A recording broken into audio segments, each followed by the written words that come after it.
We recently decided to donate some of our services to the Habitat for Humanity Restore location in McHenry, Illinois. Here's a look at what we did.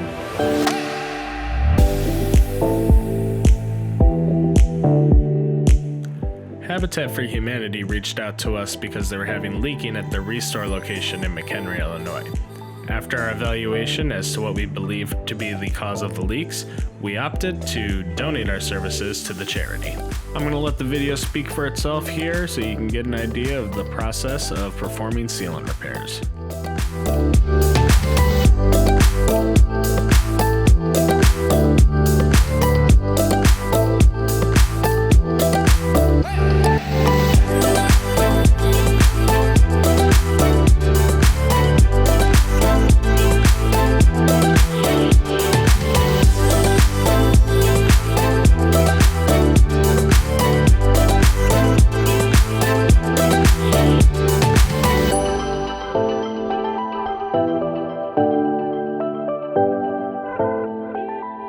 Thanks for taking the time to watch our video today. If you'd like to learn more about Habitat for Humanity's Restore, you could go to habitat.org/restore. And if you'd like to learn more about JS Goray, visit our website at jsgoray.com.